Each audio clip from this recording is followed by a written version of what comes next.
Good morning, my bro. My name is Aluko Oluwafemi Ogenetega. I'm known as the Mystic, Lucid Mystic. Then my art name is Lucid Patterns. So I'm an indigenous of Ocean State, although I like to say I'm an hybrid because my dad's from Ocean and my mom is from Delta.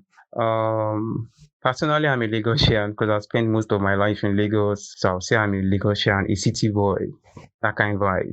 I can recall starting out like when I was 7 years old or so. My elder brother was sketch cartoon characters and stuff. I took art like seriously probably when I was 15. Yes. And remember my one of the first artworks I made was of a lady and she was like it was supposed to be for her birthday. I'm sure it didn't look anything like her. I remember I made a vow that day that nobody will ever tell me that. And decided to start working on developing myself. So art is not actually something I studied or in my background of study at all. I think it's more of hereditary for me. My mom is an artist and my brother is an artist, plus my sisters into other art related stuff as well. But my brother is the only artist in the family right now. I have a science background, but art just comes natural to me. It's a family of creatives. My mom's a fashion designer. My dad's also between fashion designing and chemicals. I'm actually the only person in my family currently who has taken a slight career into art. My brother only offers services in art, but I do the abstract and every other thing. Yeah, my mom has been my biggest support. Ironically, my name Mystic was also my mom's name in 1985. Sketchpad is with me, and one day she saw my name Mystic written on a book and she was shocked. She called me and just opened her sketchpad, showed me her name Mystic on the fashion house she planned to open in the future. That was like the weirdest day of my life. Art to me is a method of communication. When I tell people my name is Mystic, many of them will be like, "What does it mean?" But I am different from everybody I've met so far in life, one way or the other. I see visions of a lot of things like regularly. I read people's minds sometimes. Sometimes it gets so loud in my head, hearing people's thoughts or like knowing things that like other stuff. And art has been one way to express the abstract intricacy of these things. Like I made a hobby out of drawing weird things I see in my dreams sometimes. So like I see art as a method to express the complexity of my mind, which is probably why I'm moving to the area of patterns. And when I need to calculate very, very difficult things or when I need to come up with a very serious thought for something or plan as well. Doing that helps me work better. And the areas at which I've been able to push myself in art has showed me that art encompasses something really great. For example, I taught myself to draw both of my hands. So I use both my right and left hand to draw. Then recently I taught myself to draw both of my hands simultaneously. And realizing that I could do that really blew my mind, like knowing that I could do such amazing things through art. For inspiration, I would say I'm my biggest inspiration. And for any artist I look up to that has influenced my work, I'll just say I was influenced by the work of Leonardo da Vinci and Vincent van Gogh, just those two people. Then myself, those are the people that have been my inspiration in art and have influenced me. In my opinion, art gains its value from the creator of the art and the value the creator of the art puts to the art.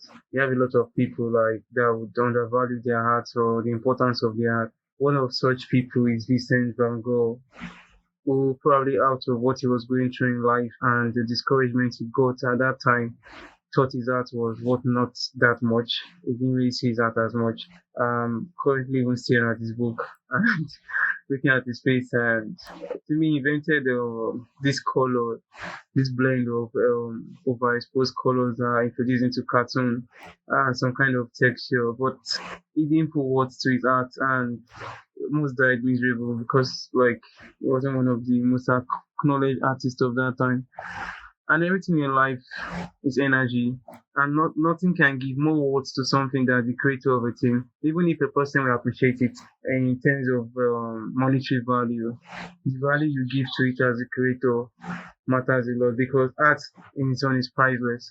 What you just get in exchange for creating it is a monetary value that is not actually equivalent to the idea, inspiration, or motivation of the art created. So I guess what you're getting paid for is the idea, but then the quality of the value of the art you sell is totally determined on how you feel about it, how you express it, how you market it, how you acknowledge it, and sometimes the styles you even introduce into it because of the few people that will audition people's art and stuff, or art collectors. So the rarity of the art style too adds value to a art. Like how rare is the art? Like is it something that can just be stumbled upon?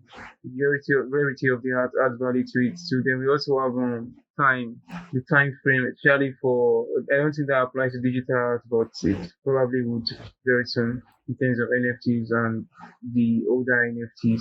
But in traditional art, the time frame of the art created gives value to the art because that style is probably not in vogue anymore or stuff. And if we look at the NFT sector, because I have a lot of NFTs out there, some of the ideas that sold out were the most rare ideas, like, and the creators of those things put excessive value on them. In fact, we're thinking like most of these things are ridiculous, but it's a value that was probably created on them or other schemes that were introduced.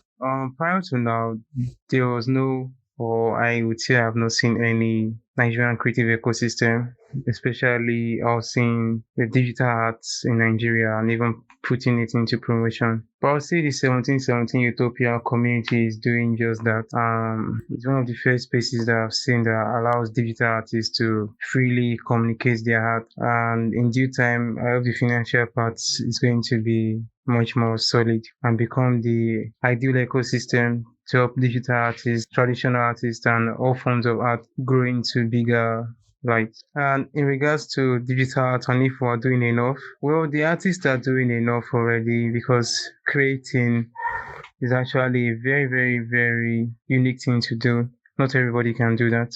And one way or the other, if the artists keep putting in the effort they have been putting into their creation, because you could be an artist and not be a good business person, you could be an artist and not be a good strategist. So if they put better strategies, they of course can achieve even more results and even get the ecosystem to support what they do, especially in the sector of digital art. Well, one thing that helped me, like I said, science is more of my background, and arts like something I didn't even realize is going to be what will feed me one day. And one thing I got to hear recently from someone was how being you need to understand the business of what you're doing. For example, if you don't learn how to make a business out of your profession, you end up spending more resources on the profession or skill or career than what you tend to make. So I think a lot of artists need to equip their minds with a lot of knowledge on how to market their creativity. Not just artists, a lot of creatives. They have to learn how to make a market of their creativity. And there's nothing wrong in spending time to do constant research. A lot of people think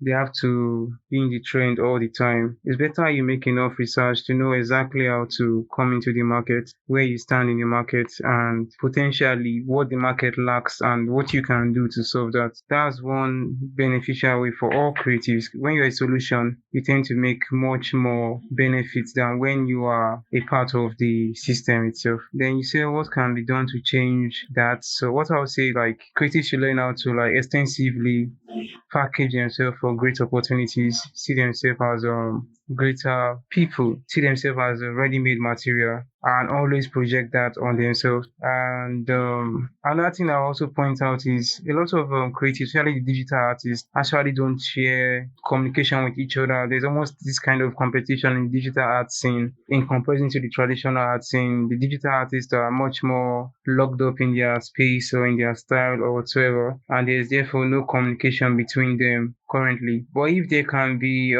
less ego and more love from everybody, people not gatekeeping on methods of making wealth from upcoming people, upcoming creatives. That would help out a whole lot. And many people believe, especially in the Nigerian sector, they believe like you have to suffer to get that knowledge, my hard-earned knowledge. You have to suffer for it.